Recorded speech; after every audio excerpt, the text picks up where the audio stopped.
As a director, Ken Loach is attracted to social movements and cadres. He films political debates with the enthusiasm most directors reserve for their fight scenes.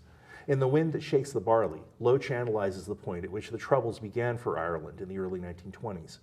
It's a socialist critique of an era after the English left, and it's seen through the eyes of a doctor, Cillian Murphy, who is gradually radicalized.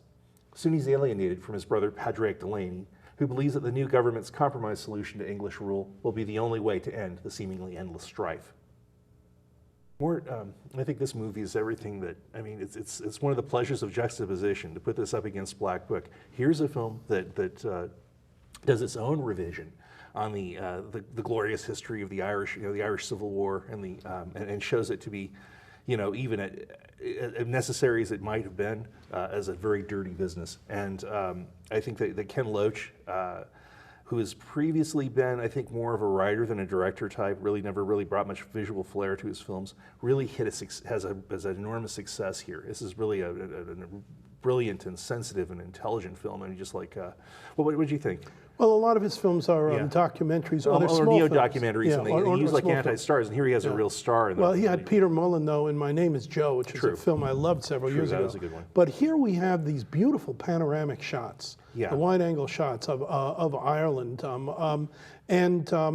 what is going on in this landscape? I mean, to me, this is the juxtaposition of the landscape with these small men buried behind these high sour grasses and everything like that. But it's not touristy. It's it's rough. Oh looking. yes, because it's a rough-looking landscape. It's like West Virginia. It's the juxtaposition though between what's going on in this landscape. Right. And usually we just talk about the black and tans. Who occupy the first 40% of this, the English brutality. But this film, after maybe 40–50%, goes into the Irish Free State taking over and suddenly shows us the other side, Irishmen against Irishmen. And it is so stark, it is so brutal. What I loved about this film, and I agree with you what you said about the difference between this and Black Book. What I loved about this film is there's absolutely no preaching in it. It's just all action.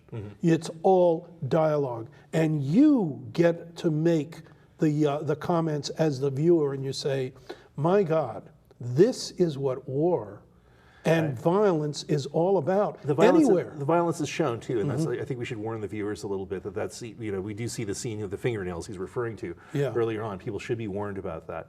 I think that you can also, while it's not laid down there, I think you could draw your own conclusions about how this action relates to what's going on in Iraq. Exactly, and that's what I was going to say. And I do think that Loach had this in mind, I think so too. But he is making no connections. You do everything, but this landscape again. This big landscape really is a macrocosm. And this film is talking in terms of microcosm to give you a sense of what goes on everywhere all the time and is specifically going on. Yes, and even the heroes of a war have stuff that's like outside of their hands all the time, things that they can't help.